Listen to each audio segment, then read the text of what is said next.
नमस्कार. लोकशाही विशेषमध्ये मी विशाल पाटील आपल्या सगळ्यांचं स्वागत करतो. कोरोनापासून कसं वाचायचं हा यक्ष प्रश्न अवघ्या जगाला पुन्हा एकदा सतावू लागलेला आहे. कारण राज्यात कोरोनाचे नियम काही अंशी शिथिल करण्यात आलेले आहेत. सर्व नाही तरी 25 जिल्ह्यातील निर्बंध शिथिल करण्यात आले आहेत. पण दुसऱ्या बाजूला राज्यात कोरोनाच्या रुग्णसंख्येत वाढ होत चालली आहे. याकडे कोणाचं लक्ष आहे का?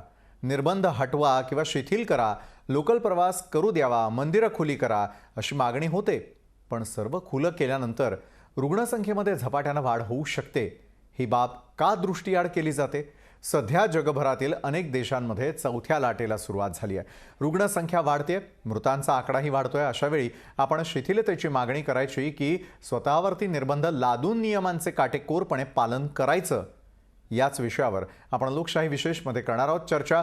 कोरोनापासून कसं वाचायचं या विषयावरती पाहूयात या संदर्भातला आमचा विशेष रिपोर्ट. त्यानंतर सर्व मान्यवरांबरोबर सखोल चर्चाही.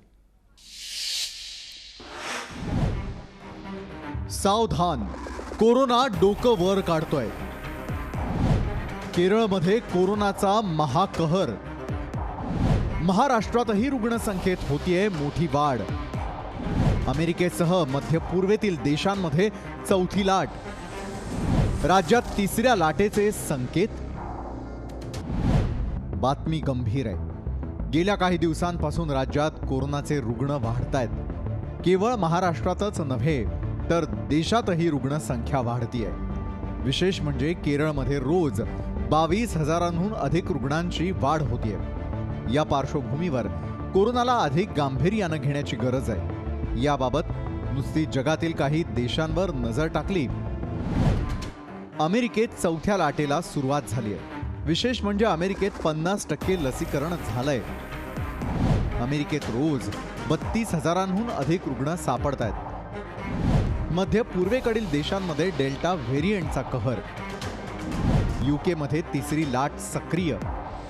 फ्रान्सला चौथ्या लाटेचा झटका. जर्मनीमध्ये चौथ्या लाटेची सुरुवात. जगात अशी परिस्थिती असताना महाराष्ट्रातील कोरोनाच्या रुग्णांची संख्या वाढतीये. ही बाब विसरता येणार नाही. 26 जुलै रोजी महाराष्ट्रात 4,877 नवे कोरोना रुग्ण आढळले आणि 53 जणांचा मृत्यू झाला. 27 जुलैला राज्यात 6,258 रुग्णांची संख्या वाढली आणि 254 रुग्णांचा मृत्यू झाला. 28 जुलै रोजी 6,857 रुग्ण वाढले आणि तब्बल 286 जणांचा मृत्यू झाला.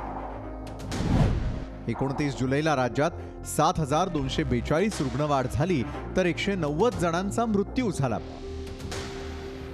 या सर्व पार्श्वभूमीवर राज्य सरकारनं 25 जिल्ह्यांमध्ये निर्बंध शिथिल केलेत तर 31 जिल्ह्यांमधील निर्बंध कायम राहणार आहेत. कारण तिथं कोरोनाचा संसर्ग जास्त आहे.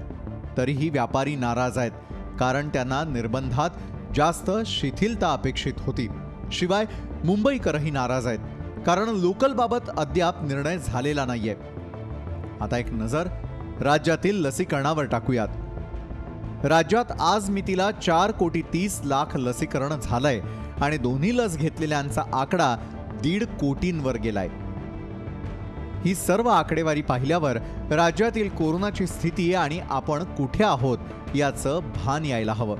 यानंतरही आपण कोरोनाचे नियम पाळत नसू, वारंवार गर्दी करत असू किंवा गर्दीत भर टाकत असू, मास्क शिवाय भटकंती सुरू असेल, स्वच्छतेकडे दुर्लक्ष करत असू आणि मुख्य म्हणजे लसीकरणाला महत्त्व देत नसू तर कोरोनाच्या प्रादुर्भावाला कुणाचा हातभार लागतोय हे स्पष्टच आहे. ब्युरो रिपोर्ट, लोकशाही न्यूज. आणि याच महत्त्वाच्या विषयावरती अधिक चर्चा घडवून आणण्यासाठी आपण आमंत्रित केलेलं आहे शिवसेनेच्या प्रवक्त्या मनीषा कायंदे यांना. चेंबर ऑफ कॉमर्सचे उपाध्यक्ष ललित गांधी आपल्यासोबत असतील. भाजपचे प्रवक्ता सिद्धार्थ शिरोळे आणि आरोग्य तज्ज्ञ डॉक्टर अविनाश भोंडवे या चर्चासत्रामध्ये आपल्यासोबत सामील होत आहेत. निश्चितच सुरुवात जी आहे मनीषाताई आपल्यापासून करायला आवडेल. मनीषाजी, गेल्या कित्येक दिवसांपासून सुरू असलेल्या चर्चेंना पूर्ण विराम मिळण्याची चिन्ह निर्माण झालेली होती की कुठेतरी महाराष्ट्रामधले असलेले निर्बंध काही प्रमाणात का होईना शिथिल करण्यासंदर्भातला राज्य सरकारनं एक महत्त्वाचा निर्णय घेतला. मात्र हा निर्णय घेत असताना अनेक वेळेला विरोधकांचा असलेला दबाव लक्षात घेतला, व्यापाऱ्यांचा असलेला दबाव जरी लक्षात घेतला तरी देखील कोरोनाची टांगती तलवार आपल्या सगळ्यांच्या डोक्यावर अजूनही कायम आहे. मनीषाजी, निर्बंध जरी शिथिल करण्यात आलेले असले तरी गाफील राहून चालणार नाहीये. मनीषाजी,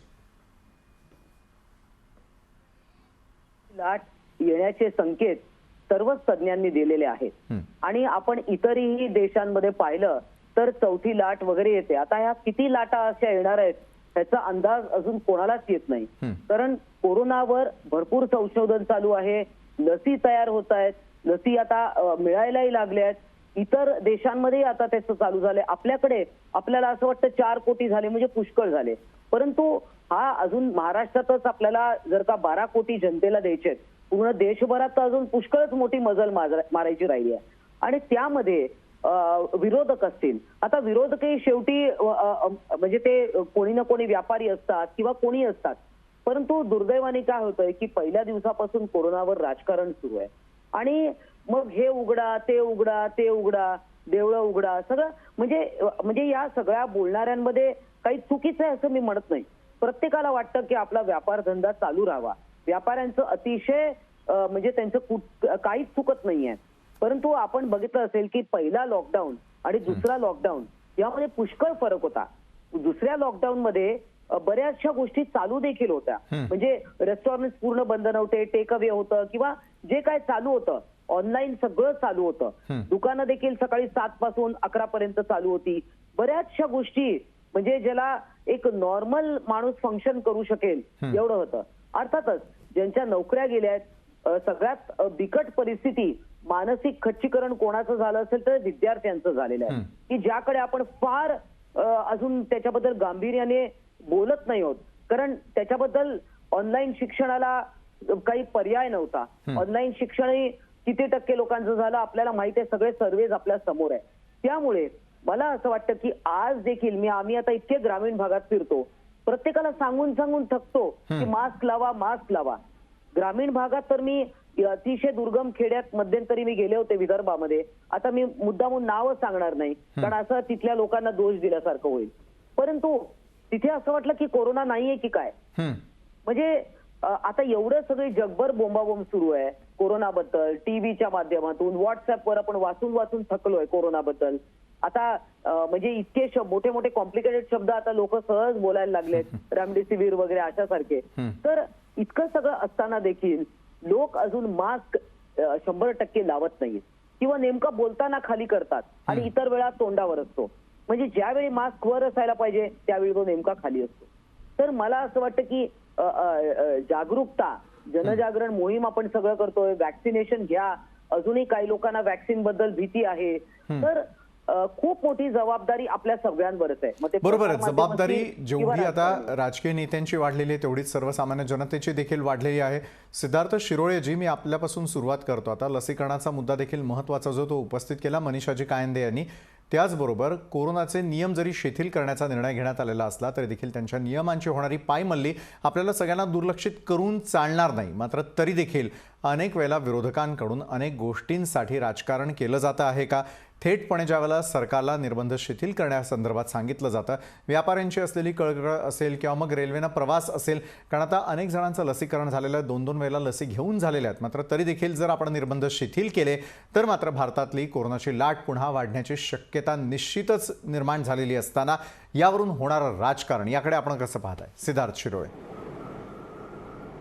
नाही, मुळामध्ये जरी आम्ही महाराष्ट्रात विरोधात असलो तरी अनेक अशी राज्य आहेत की जिथं भारतीय जनता पार्टी सत्तेत आहे. त्यामुळे मूळ हा नुसताच मुद्दा असा नाही की विरोधक राजकारण म्हणून राजकारण करतात, पण साधारणतः ही दुधारी तलवार आहे. एका बाजूला आपल्याला जी आर्थिक पूर्ण पुनरुभारणी आहे त्याच्यावरती फोकस करायचं, एका बाजूला आपल्याला जो कोरोनाचा दरवेळेला प्रत्येक 4 महिन्यांनी 5 महिन्यांनी जो एक दुसरी नवीन लाट समोर येते, कारण ह्याला कुठला प्रेसिडेन्स नाही, ह्याला आजपर्यंत जागतिक प्रेसिडेन्स नसल्यामुळे आपण हे सगळं इम्प्रोव्हायझेशनच्या आधारे आपलं चालू आहे. त्याच्यामुळे साधारणतः मला असं वाटतं की इथून पुढच्या काळामध्ये आपल्याला वॅक्सिनेशन आपलं म्हणजे आता मला वाटतं की आपण लवकरात लवकर आपलं पूर्ण देश, कारण आपला देश खूप मोठा आहे, त्याच पद्धतीने समजा आपण महाराष्ट्राचा विचार केला तर वॅक्सिनेशनच्या दृष्टिकोनाने लवकरात लवकर 2 डोसचं वॅक्सिनेशन कंप्लीट केल्यानंतर मग त्याच्यानंतर मात्र 2 डोस वॅक्सिनेट झाल्यानंतर आपल्याला हॉस्पिटलायझेशन म्हणजे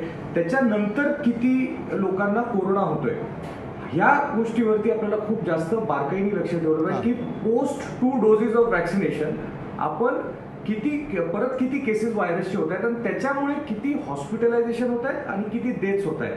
माझं असं मत आहे की काही ज्या कंट्रीजमध्ये जसं UK आहे जिथे वॅक्सिनेशन जवळजवळ पण 70% आसपास झालं असेल, तिथे ज्या वॅक्सिनेशन झाल्यानंतरचे ज्या कोविडच्या केसेस होत आहेत त्याच्यामध्ये मग त्यांनी सगळे निर्बंध उघडलेत. आता आपण विम्बल्डन मध्ये बघितलं सगळं उघडून घेतलं, मास्क कोणी घालत नव्हतं, तर त्याच्यानंतर मात्र किती डेथ्स होत आहेत किंवा किती हॉस्पिटलायझेशन होत आहेत ह्याची मात्रा समजा कमी असेल तर मला असं वाटतं की आपण योग्य दिशेत म्हणजे फायनली कुठले तरी एक त्यातला मार्ग निघावा. बरं सिद्धार्थ शिरोळेजी, आपल्याला वाटतंय की आपण योग्य दिशेनं प्रवास करतो. डॉक्टर अविनाश भोंडवे यांच्याकडून जाणून घेऊयात. अमेरिकेसारख्या देशामध्ये 50%पेक्षा जास्त वॅक्सिनेशन झालेलं असतानाही कोरोनाची चौथी लाट सुरू झालेली आपल्याला पाहायला मिळते, त्याची सुरुवात झालेली पाहायला मिळते.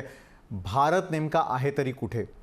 राजकारणामध्ये कोरोनाला जो आहे तो फोफावण्यासाठी वाव मिळत असताना आता खऱ्या अर्थानं गणित मांडण्याची वेळ आलेली आहे का? किती जणांचं लसीकरण झालेलं आहे ते योग्य रीतीनं होताना दिसतंय का? निर्बंध शिथिल करावेत की न करावेत? कारण विविध प्रकारच्या अनेक सूचना आल्यानंतरही कोरोनाच्या नियमांची होणारी पायमल्ली आपण सर्रासपणे पाहतोय. डॉक्टर, बाहेर फिरत असताना दिसणारं चित्र पाहिलं की लक्षात येतं कोरोना निघून तर गेलेला नाही आहे ना.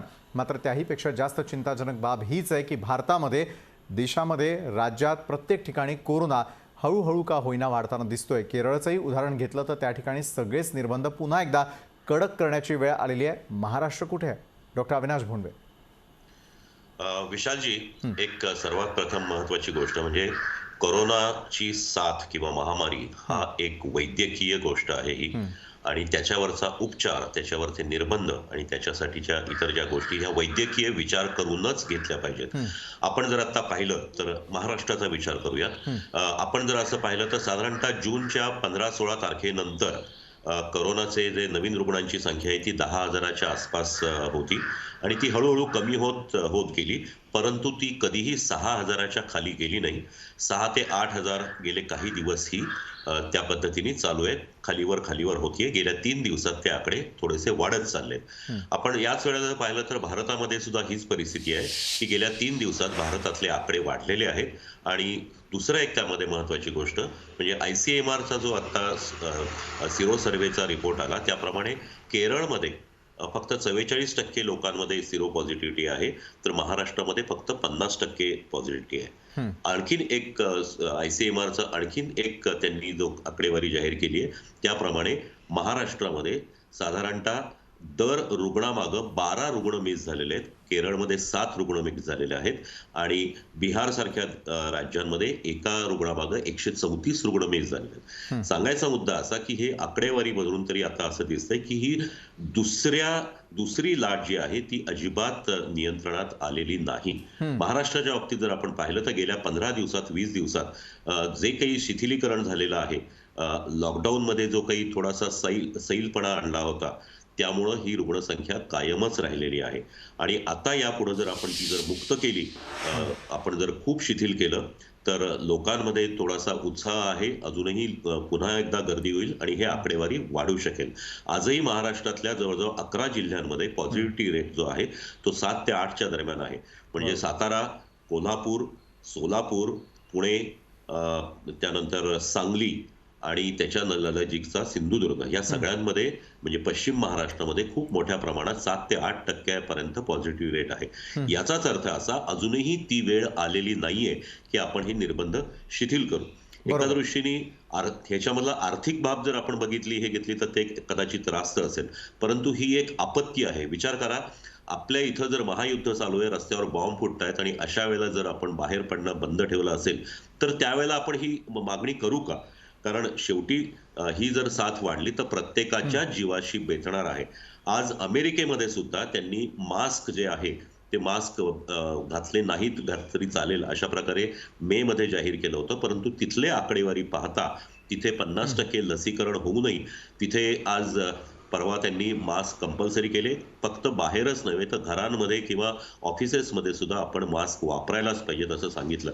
आता जे लसीकरण आहे आपल्या इथं आपण खूप मागं पडतोय. आपल्या इथं अजून 7% 8%च्या दरम्यानच पूर्ण लसीकरण झालेलं आहे आणि लसीकरण होऊन सुद्धा लोकांना पुन्हा पुन्हा करोना होतोय. याचं कारण ही जी लस आहे आता सर्व जगातल्या लसी त्या 80 ते 85% मूळच्या विषाणू विरुद्ध हे करतायत. तर हा जो डेल्टा विषाणू आहे याच्याबद्दल जवळजवळ 33% त्याची हे कमी आहे त्याच्याबद्दलची आणि त्यामुळं जर या काळात ह्या आपण नियोजन सोडलं, हे जर लॉकडाऊन शिथिल केलं आणि जर डेल्टा प्लस सारखा एखादा नवीन विषाणू जर आला तर मात्र ही तिसरी लाट खूप वेगाने आणि खूप मोठ्या स्वरूपात येईल आणि अतिशय गंभीर असेल. तरी देखील हे सगळे धोके लक्षात आलेले असताना इतर देशांची उदाहरणं समोर असतानाही आपण निर्बंध का शिथिल करतोय? त्याचबरोबर अनेक जण हे निर्बंध पूर्णपणे शिथिल करण्याची मागणी करताना दिसून येतात.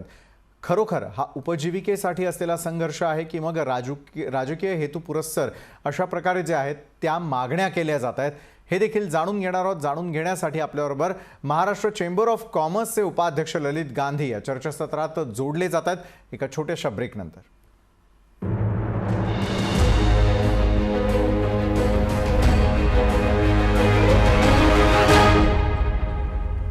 ब्रेकनंतर लोकशाही विशेषमध्ये आपण चर्चा करतो आहोत कोरोनापासून कसं वाचायचं या विषयावरती आणि अधिक चर्चा करण्यासाठी आपण आमंत्रित केलेला आहे ते म्हणजे आरोग्य तज्ज्ञ डॉक्टर अविनाश भोंडवे यांना, भाजप प्रवक्ता सिद्धार्थ शिरोळे, शिवसेनेच्या प्रवक्त्या मनीषा कायंदे आणि महाराष्ट्र चेंबर ऑफ कॉमर्सचे उपाध्यक्ष ललित गांधी देखील आपल्यासोबत आहे. ललित गांधीजी, आरोग्य तज्ज्ञांचं नेमकं काय म्हणणं आहे, राजकीय पक्षांचं नेमकं काय म्हणणं आहे, सत्ताधारी असतील विरोधक असतील, प्रत्येकाजवळ एकाजवळ राज्याची आहे तर दुसरीकडे केंद्राची देखील जबाबदारी आहे. त्यामुळे सगळ्यांना जबाबदारीनं वागणं आवश्यक आहे.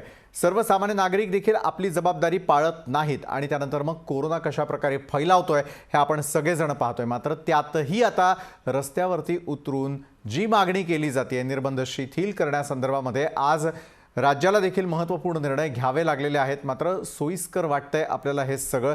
येणारी लाट जी आहे ती कुणालाही बघून किंवा कुठल्या व्यवसाय करत आहात, कुठल्या वयोमानाचे तुम्ही आहात, कुठल्या प्रोफेशनमध्ये काम करता हे न बघता ती वाढणार आहे. त्यामुळे आता कोरोनापासून वाचायच्या संदर्भामध्ये आपण चर्चा करत असताना दुसरीकडे जी निर्बंध शिथिल करण्याची मागणी होताना दिसतेय, कोरोना पुन्हा फैलावेल का आणि मग कशा प्रकारे आपण कोरोनापासून स्वतःचा बचाव करणार आहोत? ललित गांधी. धन्यवाद. आपण एक अतिशय महत्वाचा विषय आज घेतलेला आहे यामध्ये. तो मला एक आपल्याला या निमित्तानं सांगायचं आहे की भारतातल्याच नव्हे तर जगातल्या प्रत्येक व्यक्तीला आपला जीव प्यारा आहे. तर आपल्या देशाचं एक रचनाच अशी आहे, इतक्या प्रचंड प्रमाणात असलेली लोकसंख्या, शिक्षणाचा अभाव आणि शिक्षणापेक्षाही शिस्तीचा अभाव हे आपल्या देशातल्या सर्वात मोठी अडचणीची गोष्ट आहे. आता ह्या निर्बंध शिथिल करावे का नाही हे ज्यावेळी आपण मांडता की सरकारने निर्बंध शिथिल करू नयेत अशा टोनवर आपण ज्यावेळी बोलतो की तिसरी लाट येते, आता तिसरी लाट येणार असं म्हणतो आपण अनेक दिवस. आता 2 दिवस झाले पेशंटची संख्या वाढते असं तुम्ही काही आकडेवारी मागाशी सांगितली, परंतु गेले महिनाभर ही आकडेवारी कमी झाली. त्यावेळी सरकारनं तातडीनं निर्बंध शिथिल का नाही केले? ज्या काळात कोरोना नियंत्रणात आहे त्यावेळी लोकांना एक मोकळेपणा व्यापार करायला दिला असता तर त्यांनाही तेवढं ब्रिदिंग पिरियड मिळाला असता. आज छोट्या छोट्या व्यापाऱ्यांच्या समोर, छोट्या छोट्या मोलमजुरी करणाऱ्या लोकांच्या समोर, ज्यांच्या हातावर रोजच्या व्यवसायावर त्यांचा चरितार्थ अवलंबून आहे, ते म्हणतात उपाशी मारायचं का कोरोनाला मारायचं, हे दोनच ऑप्शन त्यांच्या समोर आहेत. मग आपण त्यांना नेमका कुठला ऑप्शन देणार आहे?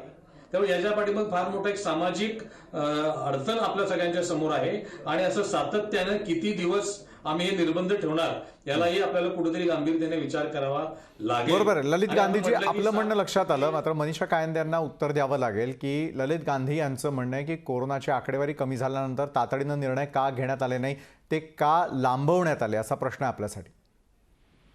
असं आहे की कोरोनाचे आकडे हे उतार चढ सुरूच असतो. मी सांगण्यापेक्षा डॉक्टर अविनाश भोंडवे यांनी अतिशय आकडेवारी व्यवस्थित आणि एक डॉक्टर म्हणून, कसं आहे की सोनाराने कान टोचलेले योग्य असतं, त्याच्यामुळे डॉक्टर अविनाश भोंडवेनी आपल्याला सांगितलं. आणि बघा, अमेरिकेत सांगितलं मास्क ऑप्शनल केला मास्क, तर काय झालं, परत शेवटी मास्कचा निर्बंध आला. म्हणजे एकदा लोकांना सवय लावायची, एकदा परत सवय ती मोडायची, परत लावायची. हे असं वारंवार करण्यापेक्षा मला असं वाटतं आपण एका पर्टिक्युलर गतीने जाऊया. आणि आता बघा, ठीक आहे, मी समजू शकते व्यापाऱ्यांची अगदी त्याच्यात त्यांचं काहीच चुकीचं नाहीये. परंतु जेव्हा विरोधी पक्ष असं म्हणतो आम्ही 1 तारखेला ट्रेनमध्ये घुसणार, आम्ही 1 तारखेला हे करणार, आम्ही ते करणार, म्हणजे तुम्ही अशा प्रकारे लोकांना समजावून सांगायला पाहिजे की तुम्ही चिथावणी द्यायला पाहिजे किंवा तुम्ही त्यांना उद्युक्त करायला पाहिजे चुकीच्या गोष्टी करायला. अजूनही काही नेते मास्क घालत नाहीत आणि त्याच्यात त्यांना अभिमान वाटतो. याला आपण काय म्हणणार? तर मला असं वाटतं की विरोधी पक्षांनी देखील जबाबदारीने वागलं पाहिजे. आता विरोधी पक्ष आपली जबाबदारी जी आहे ती झटकतो आहे का? सिद्धार्थ शिरोळेजी, म्हणजे सरकार समोर कोंडी अशी झालेली आहे की जनतेचं ऐकावं की कोरोना संदर्भातल्या आरोग्य तज्ज्ञांनी सांगितलेल्या गोष्टी ऐकाव्या, दोन्ही बाजूनी कोंडी झालेली असताना विरोधकांना देखील आयती संधी मिळते आणि मग कोंडी करण्याचा एकही जो आहे ती आलेली संधी तुम्ही सोडत नाही आहात का? सिद्धार्थ शिरोळे. तेच म्हणलो की तुम्ही मला मध्येच थांबवलं की सिद्धार्थ शिरोळे यांनी अतिशय उपयुक्त विचार मांडले, हेच मला सांगायचं. बरं, सिद्धार्थ शिरोळे. नाही, मी तेच म्हणतोय की आपल्याला लक्षात घ्या की आपलं देशाचं सुद्धा स्ट्रक्चर पाहता इथे विरोधकांचा किंवा सत्ताधारीचा प्रश्न नाही. जसं मी मगाशी पण म्हटलो आम्ही महाराष्ट्रात विरोधात आहोत तर अनेक प्रदेशात राज्यात आहोत, आपलं सत्तेत आहोत, तर त्याच्यामुळे ओपिनियन्स हे पब्लिक सेंट्रिकच असले पाहिजे. तर साधारणतः ही दुधारीकरण असल्यामुळे अजूनही भारतीय जनता पार्टीचं पण मत आहे की सहकार्याचंच कार्य हे कोविडच्या काळामध्ये आम्ही करत आलो आहोत. इथून पुढच्या काळामध्ये जोपर्यंत आपलं वॅक्सिनेशन हे महाराष्ट्राचं 18+ पूर्ण 100% होत नाही किंवा निदान 80-90% वर जात नाही, तोपर्यंत कोविड अप्रोप्रिएट बिहेवियर ठेवून म्हणजे कंपल्सरी करून, आज मी तुम्हाला अगदी जबाबदारीने सांगतो की दिल्लीमध्ये आपण अजूनही पाहिला तर समजा विदाऊट मास्क कोणी बघितलं तर 2000 रुपयाचा तातडीने दंड पडतो. तर त्या प्रकारच्या जी कारवाई आहे अशी कारवाई कठोर करून, पण सिद्धार्थजी ही कारवाई फक्त सर्वसामान्य जनतेच्या बाबतीत होते, राजकारण्यांना यामधून सूट मिळत असल्याचं दिसतंय. राज्यामध्ये आजही विविध प्रकारचे मोर्चे निघत आहेत, त्या ठिकाणी असणाऱ्या सभा घेतल्या जात आहेत, पक्ष प्रवेश पार पडताना दिसत आहेत, तुमचे दिग्गज नेते अनेक प्रकारचे दौरे करत असताना त्या ठिकाणी या कोरोना नियमांची पायमल्ली होते आणि मग आपण म्हणतो की कोरोनापासून कसं वाचायचं या संदर्भामध्ये या सर्व मान्यवरांबरोबर चर्चा सुरू राहील. एका छोट्याशा ब्रेक नंतर आम्ही लगेच परततोय.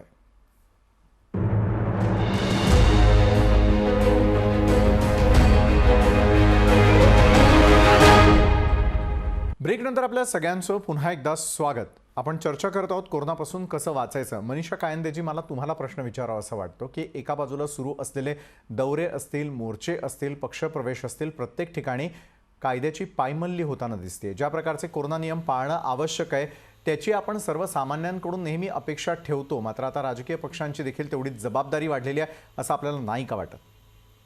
अर्थातच सगळ्यात पहिले जबाबदारी आहे ती राजकीय पक्षांचीच आहे. प्रॅक्टिस बिफोर यू प्रीच हे आपण म्हणतोच आणि याच्यामध्ये खरंच आहे आमच्या सगळ्यांकडनंच त्याच्याबाबत कुठे ना कुठे होतीये. परंतु राजकीय कार्यक्रमांवरही किंवा काही जेव्हा आपण लग्न कार्य म्हणतो 50ची संख्या आहे किंवा काही छोटे मोठे कार्यक्रम असेल तरी आपण 50ची एक संख्या ठेवलेली आहे. पण मला असं वाटतं इव्हन असेही काही कार्यक्रम असतील तर सगळ्यात पहिले महत्वाचा काय आहे तो मास्क.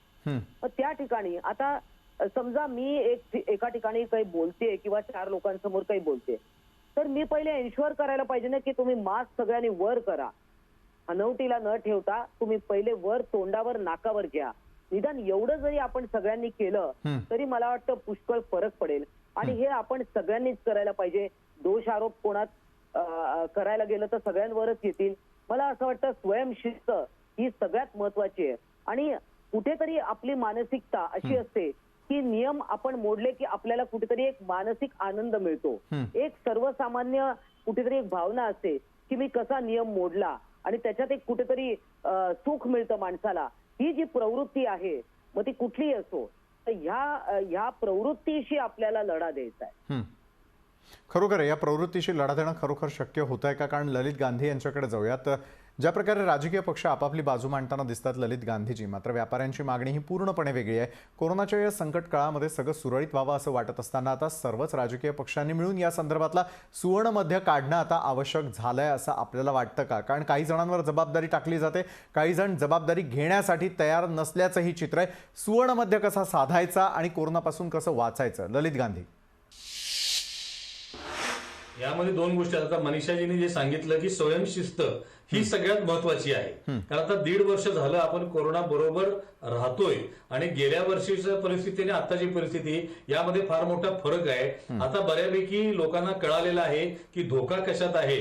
आणि आता जसं सिगरेटच्या पाकिटावर मी लिहिलेलं असतं 80% जागेत की कॅन्सर होईल तरी लोक सिगरेट पितात. आता हे कुठेतरी लोकांच्या सद्सद विवेक बुद्धीला आपल्याला जागृत करणं आवश्यक आहे की हा एक धोकादायक रोग आहे, आपण काळजी घेणं गरजेचं आहे.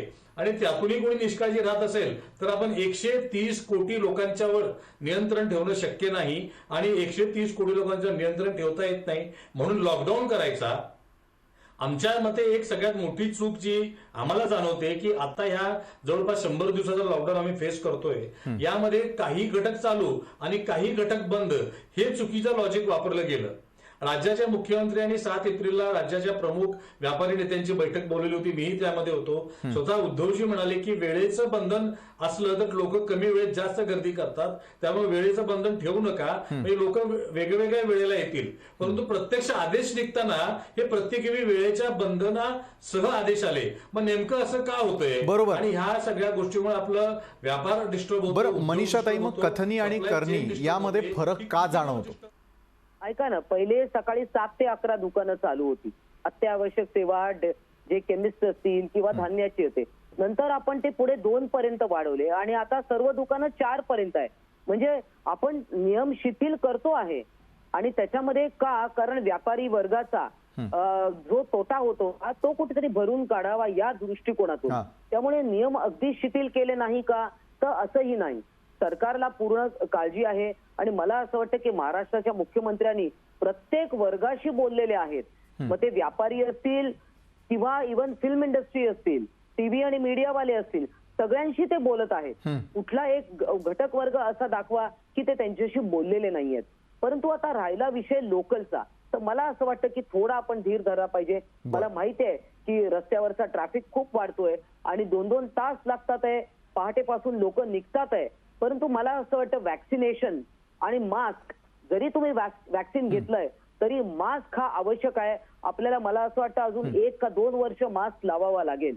आणि यामध्ये आपण एक छोटीशी गोष्ट आहे, तोंडावर मास्क लावायचा, नाकावर लावायचा, हे आपण का करू शकत नाहीये? मला म्हणजे खरोखरच हा प्रश्न जनतेला विचारायला पाहिजे. आणि आपल्या समोर जर का कोणी बिना मास्कचा बोलत असेल तर आपण त्याच्याशी बोलणं टाळलं पाहिजे. बरोबर आहे. कडक नियम जे आहे ते पाळलं जाणं आपण आवश्यकच आहे. स्वतःपासून सुरुवात करूया. नक्की स्वतःपासून सुरुवात होणं आवश्यक आहे. सिद्धार्थ शिरोळे यांना मला पुढचा प्रश्न विचारायचा आहे. खरं तर राज्यामध्ये निर्बंध शिथिल केले जात आहेत, दुसरीकडे येणारी कोरोनाची लाटही आहे. या सगळ्यांमधला सुवर्ण मध्य कसा काढायचा आणि कोरोनापासून कसं वाचायचं? कारण सिद्धार्थजी, कोरोना ज्या वेळेला येतो, तुम्ही कुठल्या पक्षाचे आहात, त्याचबरोबर कुठल्या पार्टीसाठी तुम्ही काय काम करत आहात किंवा तुम्ही कुठल्या प्रोफेशनमध्ये काम करत आहात, हे सगळं न पाहता त्याची लागण होणं हे सर्वांसाठी सामान्य असतं. मग अशा वेळेला सुवर्ण मध्य कसा? सिद्धार्थ शिरोळे. मला असं वाटतं सुवर्ण मध्य म्हणजे अगदी जे आता साधारणतः जो ग्लोबल प्रेसिडेन्सी आहे त्याच्यामध्ये आपण लवकरात लवकर ज्याचे 2 डोस वॅक्सिनेशनचे झाले असतील त्याला आणि कोविड अप्रोप्रिएट बिहेवियर हे दोन्ही समजा गोष्टी आपल्या म्हणजे आपण समजा साधल्या तर मला असं वाटतं की कोविड पासून सर्वात मॅक्सिमम प्रोटेक्शन ह्याच्यातनंच मिळू शकतं. आणि मग अशा लोकांना हळूहळू सगळे निर्बंध यांच्यावरचे शिथिल होतीलच काळांतरात. आणि मला वाटतं की हेच कोविड बरोबर जगणं, हेच मला असं वाटतं की ह्यातलं सुवर्ण मध्य हाच आहे, 2 डोस वॅक्सिनेशनच्या covid appropriate behaviour. Doctor Avinash Bhondwe, अगदी जाता जाता आपल्या आरोग्य तज्ज्ञ म्हणून सूचना अत्यंत आवश्यक आहेत. कोविडपासून सगळ्यांनाच वाचायचं आहे, मात्र वाचत असताना आपलं एका बाजूला आयुष्य जगणंही आपल्याला सोडून चालणार नाही आहे, सगळी कामं देखील आपल्याला सगळ्यांना करायची आहेत. आणि दुसरीकडे या कोरोनासोबत तोपर्यंत राहायचं जोपर्यंत पूर्ण लसीकरण होत नाही किंवा कोरोनावरती योग्य अशा प्रकारचे औषध उपचार मिळत नाहीत तोपर्यंत. अगदी थोडक्यात 30 सेकंदांमध्ये काय सांगाल जाता जाता, या कोरोनापासून आपण सगळ्यांनी कसं वाचायचं? सांगायचं आहे की महाराष्ट्र सरकारने जो मध्यंतरी निर्बंध शिथिल करण्यासाठी जो एक पॅटर्न आणला होता तो अतिशय चांगला होता. त्यामध्ये त्यांनी त्या जिल्ह्यातला पॉझिटिव्हिटी रेट आणि कमी झालेली रुग्णसंख्या या 2 गोष्टींचा विचार केला होता आणि त्याप्रमाणे ते शिथिल करत गेले आणि ते अत्यंत योग्य गोष्ट होती. पण त्याचबरोबर आता आपण लसीकरणाचाही भाग त्यामध्ये हे करायला पाहिजे. जर आपण पाहिलं तर व्यापाऱ्यांना जर काम करायचं असेल तर व्यापाऱ्यांनी संपूर्ण लसीकरण करून घेतलं पाहिजे. सर्व व्यापाऱ्यांनी त्या पद्धतीच्या व्यापाऱ्यांनी जर संपूर्ण लसीकरण करून घेतलं तर त्यांना त्या काळात दुकानं उघडी ठेवायला परवानगी मिळेल. अशा पद्धतीचा नियम करता येईल. त्याचबरोबर ज्यांनी लसीकरण करून घेतलेलं आहे अशाच व्यक्तींना त्या दुकानात येता येईल. अशा पद्धतीचं जर आपण हे केलं आणि लसीकरण जर वेगाने वाढवलं, पण ते असं टार्गेट ओरिएंटेड जर वाढवलं तर मला वाटतं की उद्योगधंदे थोडेसे आपण अजून त्याबद्दलचे निर्बंध शिथिल करू शकू आणि कोरोनाची व्याप्ती वाढायला किंवा संसर्ग वाढण्यालाही आपण रोखू शकू. बरोबर आहे. येत्या काळामध्ये कोरोना हा आवासून पुन्हा एकदा उभा आहे आणि ज्या प्रकारे इतर देशांमध्ये आता चौथी लाट येताना दिसतेय तीच परिस्थिती भारतामध्ये ओढावू नये यासाठी तुम्ही आम्ही सगळ्यांनी मिळून काय प्रयत्न करायला हवे या संदर्भातली साधक बाधक चर्चा आपण आजच्या लोकशाही विशेषमध्ये या सर्व मान्यवरांबरोबर केली. धन्यवाद डॉक्टर अविनाश भोंडवे, सिद्धार्थ शिरोळे, ललित गांधी आणि मनीषा कायंदे. आपण या चर्चासत्रात आमच्यासोबत जोडला गेलात त्यासाठी. या कोरोनापासून कसं वाचायचं तर महत्त्वाचे नियम पाळणं अत्यंत गरजेचं आहे. लसीकरणाला प्राधान्य देणं देखील गरजेचं आहे. अनावश्यकरित्या घराबाहेर पडणं देखील टाळायला हवं आहे आणि नको त्या ठिकाणी गर्दी देखील टाळणं आवश्यक आहे. तरच आपण कोरोनापासून स्वतःला वाचवू शकतो एवढं मात्र निश्चित आहे. आजच्या लोकशाही विशेषमध्ये वेळ झाली इथंच थांबण्याची. ताज्या घडामोडींसाठी पाहत रहा लोकशाही न्यूज.